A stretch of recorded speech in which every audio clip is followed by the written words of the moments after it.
नमस्कार, मैं हूं अभय और आप देख रहे हैं केसरिया संवाद। इस समय मैं खिलवत पंचायत के सिंधिया कमालपुर गांव में हूं। अभी ज्ञात है आप सभी को कि यहां पे एक बहुत ज़बरदस्त घटना घटी है। काफ़ी ही निंदनीय अपराध हुआ है और इस अपराध को किया है एक शिक्षक ने। उसने गुरु शिष्य मर्यादा को तार तार किया। आप ये घर देख पा रहे होंगे, ये घर है एक बिटिया का। उस बिटिया का नाम है मुस्कान और मैं उस बिटिया को अगर बहादुर बिटिया कहूँ तो इसमें कोई अतिशयोक्ति नहीं होगी, क्योंकि मुस्कान ने एक ही बहुत दरिंदे से मुकाबला किया और अपनी असमत को बचाया है।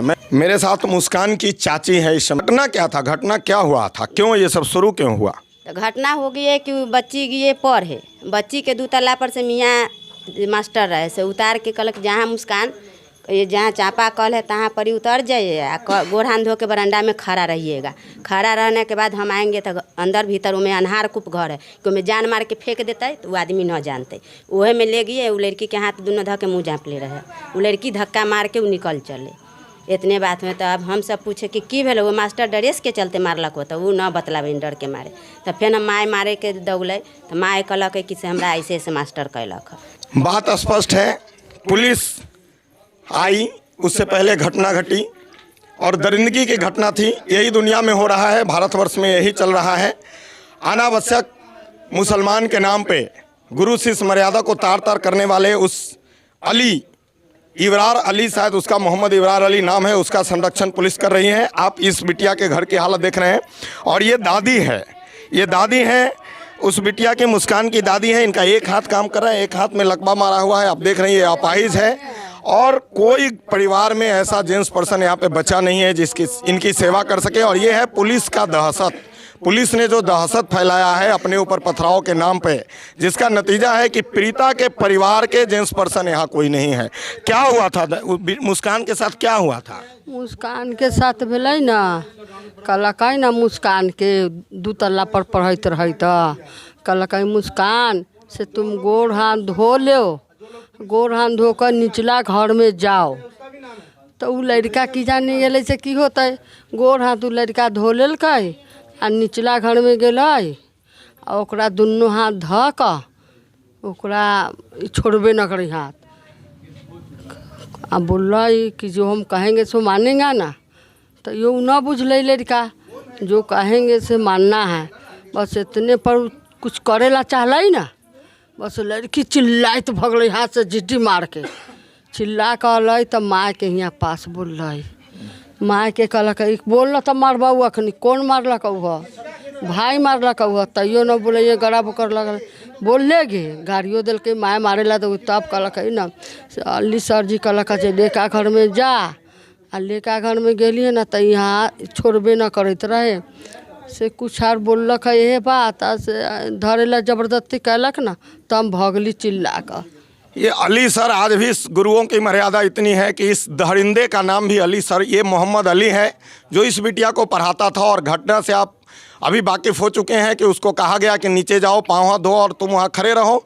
आप जानते हैं कि ये जो स्टेप लेना चाहता था वो बिल्कुल पूरा स्पष्ट है कि उसका वो बलात्कार करना चाहता था और उसके बाद उस अंधेरे घर में उसका मदद हो सकता था। स्पष्ट है, मामला स्पष्ट है। पुलिस इसको पथराव का रंगत दे रही है, प्रशासन दबाव में, प्रशासन के दबाव में, सरकार के दबाव में, और घर वाले के ऊपर ही अत्याचार हो रहा है। गांव परेशान है। केस वो नहीं है, केस है कि बिटिया का रेप करने का प्रयास हुआ। और जैसा कि पूर्व में होता रहा है, बड़े बड़े केस इस भारतवर्ष में होते हैं जहां लड़की का रेप होता है और उस रेप के बाद चूंकि ये अंजाम दूसरों तक न पहुंचे, उसके बाद उसका मर्डर होता है। लड़की बहादुर थी, उसने उताताई का मुकाबला किया और बाहर निकल के आके अपने माता पिता को ये बात बताई। अब उसके बाद जो एक्शन किया यहाँ के लोगों ने, पुलिस लेट से आई, इसके लिए पुलिस पे पथराव भी हुआ होगा, संभव है। लेकिन इसके दबाव में ये जो मूल मुद्दे को दबा के और पीड़िता के परिवार को इस तरह से परेशान किया जाना ये उचित नहीं है। यहाँ बहुत सारे लोग हैं और कुछ ग्रामीण भी हैं, माताएं हैं, सबके आंखों को आप देखिए, सबके आंखों में आंसू है। और ये आंसू इसके लिए है कि पुलिस ने जो दरिंदा है उसको पकड़ने के बजाय, उसको फांसी पे लटकाने के बजाय, उसको उचित पनिशमेंट देने के बजाय पीड़िता के परिवार को ही परेशान कर रही है। क्या वाक़या है, आप क्यों रो रही है? बच्चा का सर ना से चाना बेच के अलग का 11:30 बजे रात में आता, बेटा के मारी तो ले गए, पुलिस ले गई पकड़ के। इनका बच्चा है, ये कह रही है कि चना बेच के, इसका डेट ऑफ बर्थ आप देखिए, ये छोटा सा लड़का सुनील कुमार शाह ये चना बेच के आया और पुलिस ने इसको अपने ऊपर पथराव के नाम पे अरेस्ट किया है। ये सारी माताएं हैं जिनके बच्चों को पुलिस ने ये 2007 इसको जूम करेंगे, ये देखिए 2007 इसका डेट ऑफ बर्थ है, इस हिसाब से ये अभी मासूम बच्चा है और पुलिस के ऊपर पथराव हुआ है, इस नाम पे पुलिस ने इसको भी अरेस्ट किया है।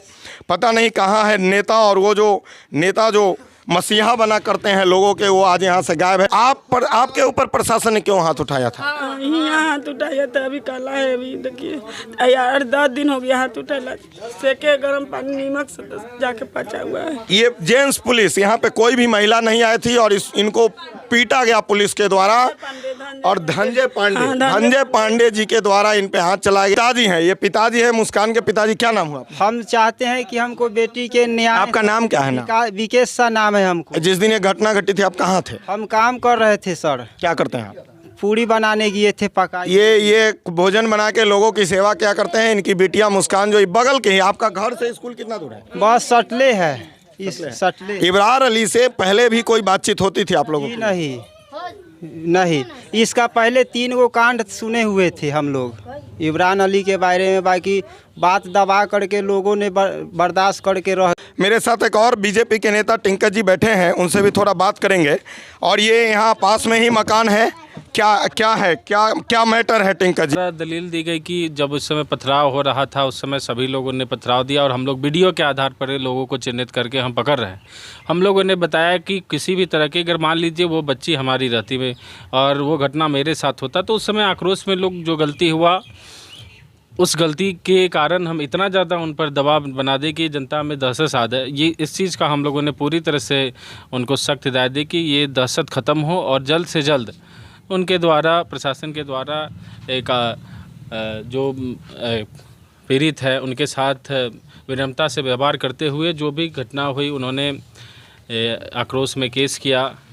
जो अज्ञात लोगों पे केस है उसको स्थगित करके हम लोग एक शांति समिति वगैरह बना करके और जल्द से जल्द इस केस को समाप्त किया जाए। इस तरह जी धर्मवीर यादव जी मेरे पास हैं और हिंदू पुत्र संगठन के संरक्षक। इनका तो ऐसा स्वभाव है कि जगह जगह पहुंच के लोगों की मदद किया करते हैं। आप ग्रामीण हैं और आप एलजेपी के नेता हैं, आपकी टीम भी यहाँ पे आई थी। ये लोग जो कष्ट में है इसके हरने के लिए क्या कर रहे हैं, आपका पार्टी या आप स्वयं? हमने माननीय चिराग पासवान जी को एक 5 सदस्यीय कमेटी बना करके उन्होंने कहा था कि आप जाँच कीजिए। हम लोगों ने जांच करके उनको रिपोर्ट दिया है। उन्होंने आश्वासन दिया है कि हम डीजीपी को लिखेंगे, माननीय मुख्यमंत्री जी को लिखेंगे और वैशाली जिला पुलिस अधीक्षक को भी मैं अपने माध्यम से लेटर लिखने का काम करूंगा। और उचित जो न्याय है, जो इस बच्ची के साथ जो घटना हुई है और जो यहाँ पीड़ित लोग हैं जो बच्ची के सहयोग में था, वैसे लोग जो खड़ा है वैसे लोगों का भी नाम यहाँ आ गया है।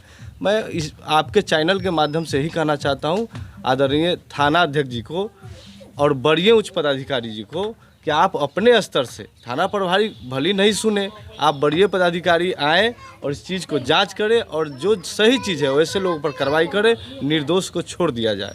राजीव ब्रह्मवर्षी जी, कैसे इस पीड़ित परिवार को न्याय मिलेगा और कैसे इनकी रक्षा होगी? देखिए, अभी तो सबसे ज़्यादा आवश्यक जो विषय यहाँ प्रतीत हो रहा है वो ये है कि शासन प्रशासन के द्वारा यहाँ पर आकर के इन लोगों को आश्वस्त किया जाए कि किसी भी निर्दोष को अब कारागार में नहीं डाला जाएगा, ताकि जो बूढ़े बुजुर्ग दरवाजे पर भूख से बिलबिला रहे हैं, दवा के लिए उनकी आवश्यकता है लेकिन दवा मिल नहीं पा रही है, ऐसे लोगों का जीवन बच सके। और यहाँ जो मवेशी है, ये गरीब गुरबा लोग हैं, मवेशी पाल के अपना जीविकोपार्जन करते हैं। तो ऐसी स्थिति में जो लोग यहाँ निर्दोष हैं वो लोग अपने घर पर आए, प्रशासन के द्वारा यह आश्वस्त कराया जाए, ये प्रथम प्राथमिकता है। बहादुर है वो बेटियां और केसरिया समाज सैल्यूट करता है ऐसी बेटियों को जिसने अपनी बहादुरी से अपनी अस्मत बचाई। अब आगे प्रशासन से मेरा ज़रूर ये निवेदन होगा कि आप, सरकार से भी निवेदन होगा कि आप ज़रा इसको बारीकी से समझें। अगर वो बिटिया के अस्मत को लूटने में वो दरिंदा कामयाब हो जाता तो प्रशासन और पुलिस के हाथ में कुछ भी नहीं रहती। और अगला स्टेप, ऐसा करोड़ों करोड़ उदाहरण इस देश में पड़े हुए हैं कि जब अस्मतें लूट ली जाती हैं बेटियों की तो समाज में ये बात न जाए, इसके लिए उसका मर्डर भी होता है। वो बेटियां बहादुर थी, वो अपनी जान बचाने में सफल हुई, अपनी अस्मत बचाने में सफल हुई और बहादुरी से डट के उन्होंने उस दरिंदों का सामना किया और अपनी माता जी तक, पिताजी तक, अपने समाज के लोगों तक भी वो निर्भीकता से अपनी बात को पहुँचाई, जिसका नतीजा है कि प्रशासन थोड़ा दबाव में है और वो जेल में है। बाकी ऐसे कई दरिंदे इस देश में खुला घूमते हैं। इसके बारे में बिहार सरकार को और लोकल प्रशासन को सोचना चाहिए। केसरिया संवाद के माध्यम से प्रशासन और सरकार से ये होगा कि तुरंत इसका न्याय करें। न्याय होना चाहिए, दोषी को उचित सज़ा मिले, स्कूल में बच्चियां फिर से जाएं, ऐसा एक माहौल क्रिएट किया जाए और आगे से ऐसा ना हो, इसके लिए प्रशासन को और समाज के प्रबुद्धजनों को आगे आके समाज के लिए एक ऐसा मैसेज देना है